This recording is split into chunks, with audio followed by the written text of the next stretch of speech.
रोशनी की आत्मा भटकती थी। रोशनी ने पहाड़ी से कूदकर अपनी जान दे दी थी, इसलिए वो अब चुड़ैल बन गई थी। कहाँ गए सब? कोई भी नजर नहीं आ रहा, ना ही सुंदर ना ही माँ बाबूजी। आखिर कहाँ गए सब? चुड़ैल उस घर में सारे परिवार को रोज रात को आकर ढूंढती थी, लेकिन वहां पर अब कोई भी नहीं था। वो रात भर उसी घर में रहती थी और सुबह होने पर वहां से चली जाती थी। वो चुड़ैल गांव वालों को तो कुछ नहीं कहती थी, लेकिन रात भर उस घर से तरह तरह की आवाजें आने के कारण गांव वाले भी रात भर सो नहीं पाते थे। भाई गंगा राम, कुछ समझ में नहीं आ रहा कि हम इस चुड़ैल का क्या करें।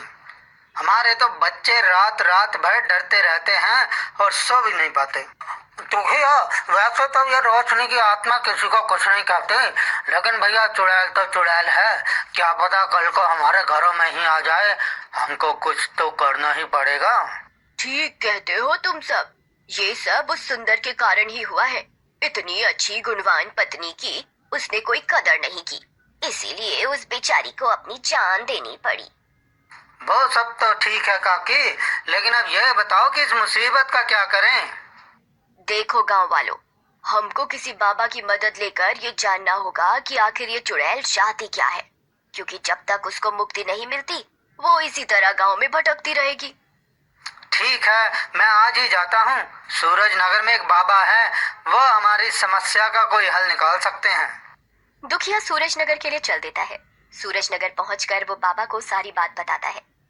वो बाबा को बताता है कि किस तरह वो चुड़ैल रात भर उस घर में रहती है और सुबह होने पर चुपचाप चली जाती है। सब जानकर बाबा कहते हैं, ठीक है बच्चा, मैं तुम्हारे। बाबा सब गांव वालों से बात करते हैं। कोई मुझे विस्तार से बता सकता है कि रोशनी ने अपनी जान क्यों दी थी? बाबा, रोशनी अपने पति सुंदर से बहुत प्यार करती थी, लेकिन सुंदर उससे हमेशा दूर रहने के बहाने ढूंढा करता था।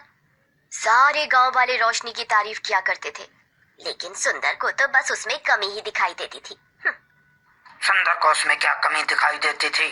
क्या वो सुंदर नहीं थी? बाबा, रोशनी तो बहुत सुंदर थी, बस वो ज्यादा पढ़ी लिखी नहीं थी और सुंदर ज्यादा पढ़ लिख गया था, शहर में नौकरी करता था, इसीलिए उसका दिमाग खराब हो गया था। जो बेचारी रोशनी की कदर नहीं की उसने। लेकिन अचानक से सुंदर कहाँ चला गया? बाबा, जिस दिन रोशनी ने अपनी जान दी, बस उसके 2-3 दिन के बाद ही एक रात को सुंदर के घर में आग लग गई और सब उसी आग में जल गए। नहीं, अगर सब उसी आग में जल गए होते तो चुड़ैल कभी नहीं आती। जरूर कोई गड़बड़ है। आज रात को उस चुड़ैल से मिलकर कुछ पता चलेगा। रात होने पर गांव वाले उस बाबा को लेकर रोशनी के घर की तरफ जाते हैं। उस घर के सामने पहुंचने पर सब रुक जाते हैं। एक आदमी घर के अंदर जाओ। दुखिया हिम्मत करके बेहाल था। वो अपनी मदद के लिए बाबा को बुलाना चाहता था, लेकिन उसके मुंह से आवाज ही नहीं निकल रही थी। बहुत कोशिश करने के बाद, बाबा मुझे बचाओ, बाबा मुझे बचाओ, इस चुड़ैल ने मुझे पकड़ लिया, बाबा मुझे बचाओ। तू चाहे जिस बाबा को भी बुला ले, अब मैं तुझे जिंदा नहीं छोड़ूंगी। दुखिया की आवाज सुनकर बाबा भी अंदर आते हैं और उसको हवा में लटका देखते हैं, तो दूसरी तरफ वो चुड़ैल भी हवा में लटकी हुई थी और गुस्से में चिल्ला रही थी। शांत हो जा चुड़ैल, आखिर तू यहाँ पर क्यों भटक रही है? वो चुड़ैल अभी भी गुस्से में थी और बाबा पर भी हमला कर देती है। बाबा उस पर अपनी मंत्र शक्ति चलाते हैं। मेरी बात ध्यान से सुन चुड़ैल। देख, मैं यहाँ पर तेरी मदद करने आया हूँ। मैं तुझे मुक्ति दिलाने आया हूँ। तो मुझे बता कि तू क्या चाहती है। तू क्यों इस तरह भटक रही है? मैं तुझ पर कैसे भरोसा करूं? कहीं तू मुझे कैद करके यहाँ से चला गया तो? नहीं रोशनी, तू मुझ पर भरोसा कर सकती है। मुझे कोई लाभ नहीं होगा तुझे कैद करके। मुझे तो इन गांव वालों ने यहाँ पर बुलाया है क्योंकि वो भी चाहते हैं कि तुझे मुक्ति मिले। हाँ रोशनी, तू तो हम सबकी चहेती थी बेटी। पता नहीं तूने ये कदम क्यों उठाया। देख, जो भी बात है तू बाबा जी को बता दे। ये तेरी मदद करेंगे और तुझे मुक्ति मिल जाएगी।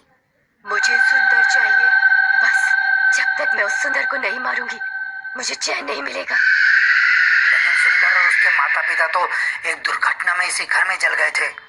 नहीं, इस घर में आग लगी थी और उस आग में सिर्फ माँ बाबूजी ही जले थे, सुंदर नहीं। ये तुम क्या बोल रही हो? हाँ, सुंदर भी उसी हादसे में जल गया था। नहीं, जब मैं पहली बार चुड़ैल बनकर इस घर में घुसी थी, मुझे माँ बाबूजी के मरने का एहसास हो गया था। मैंने उस जलते हुए घर को महसूस किया था, उसमें जलते हुए माँ बाबूजी को भी। लेकिन सुंदर उस आग में नहीं जला। मुझे सुंदर चाहिए। सुबह वाली पहली बस पकड़कर शहर के लिए निकल जाता है। शहर पहुंचकर वो उसी फैक्ट्री में जाता है तो उसको वहां पर सुंदर दिख जाता है। वो जल्दी से सुंदर के पास जाता है और अरे सुंदर, तुम जिंदा हो और हम सोच रहे थे कि तुम्हारा परिवार आग में जल गया है। क्या बताएं रामसुख, उस रात घर में आग लगने से हम किसी तरह बच गए, लेकिन फिर हमारा दिल नहीं किया गांव में रुकने का, तो हम रात को ही गांव छोड़कर शहर आ गए।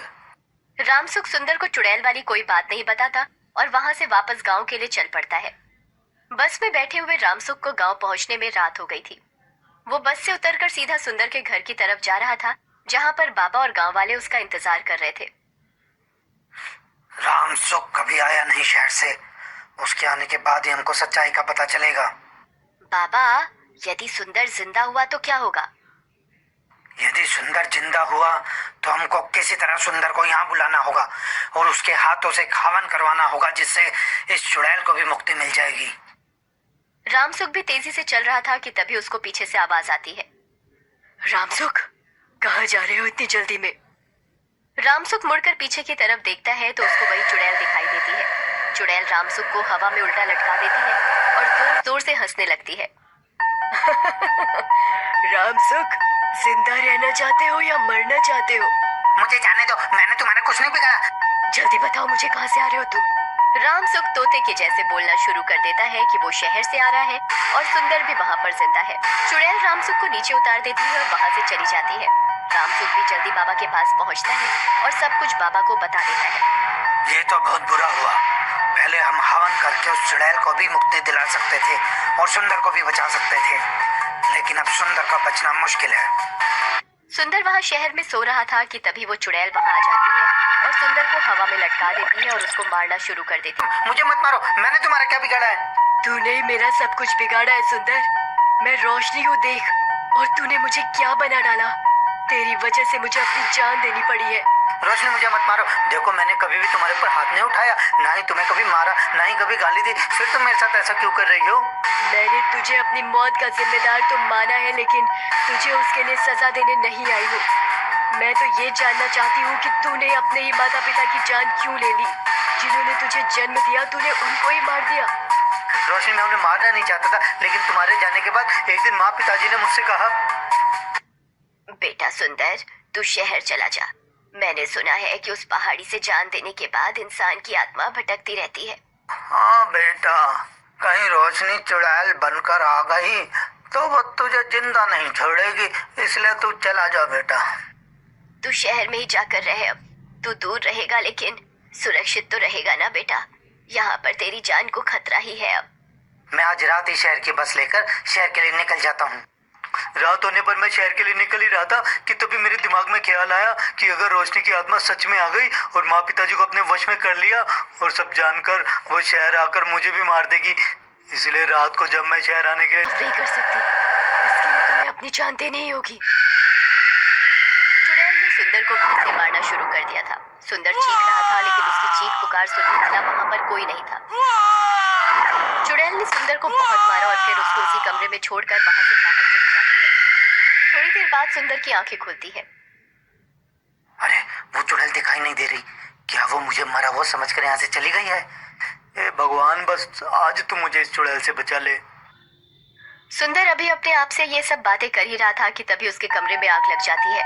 उसका कमरा आग से जलने लगा था। ये आग कैसे लग गई? बचाओ बचाओ! मेरे अंदर तो इतनी ताकत भी नहीं कि मैं खड़ा हो सकूं। वो चुड़ैल ने तो मेरी सारी हड्डियां ही तोड़ दी। कुछ ही देर में वो कमरा धू-धू करके जलने लगता है और सुंदर भी उसी आग में जल जाता है। चुड़ैल भी उस आग से थोड़ी दूरी पर खड़े होकर सब कुछ देख रही थी। सुंदर, तूने काम ही ऐसे किए थे कि तेरा जिंदा रहना ठीक नहीं था। माँ बाबूजी, मैंने आपकी मौत का बदला भी ले लिया है। अब मुझे शांति मिली।